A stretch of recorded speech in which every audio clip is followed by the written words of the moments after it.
Tinch, osoyishta oshxona tortmasida kichikkina Sparky ismli gugurt yashardi. U oddiy gugurt emas edi, yuragida buyuk orzu yonar edi. U o'zini butun dunyoni yoritayotganini tasavvur qilardi.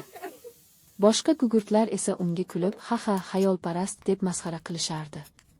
Har kecha hamma jim bo'lganda Sparky tortmadagi kichik yorikdan tashqariga qarardi. U stol ustidagi oltin rangli shamning titroq olovini kuzatar edi. Chalik go'zal, Sparky pichirladi. Kash, men ham shunday porlay olsam, bir lahzalik emas, abadiy bo'lib. Boshqa gugurtlar kulib dedilar, "Ey Sparky, biz faqat bir marta yonamiz. Shu bizning qismatimiz." Ammo Sparky tabassum bilan javob berdi. "Bunday bo'lsa, men o'sha yagona lahzamni eng mazmunli qilaman." Kunlar o'tdi.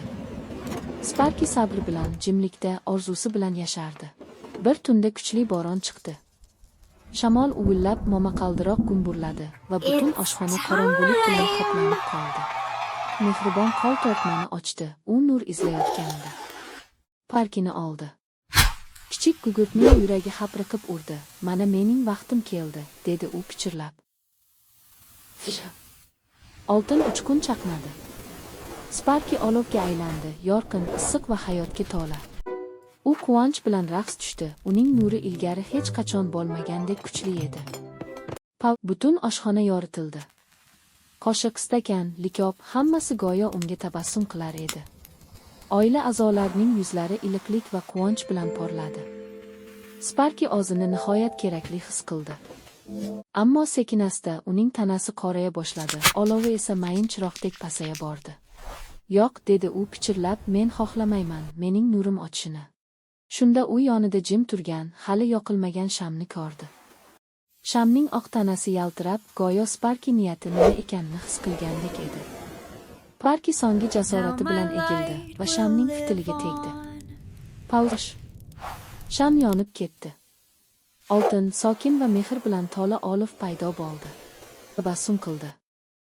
"Endi mening nurim sen bilan yashaydi", dedi u xotirjam ovozda. Kulga aylandi, ammo nuri sham olovida abadiy yashab qoldi. Oshxona yana iliq, yorug' va tinch bo'lib ketdi.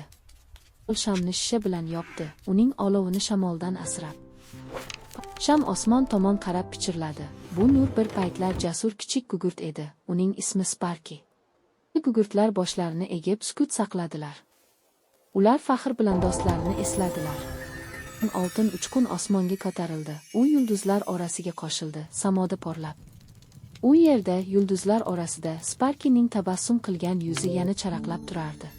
Qilar bilan baham ko'rgan nur hech qachon ochmaydi. U tegadigan har bir qalbda abadiy yashaydi.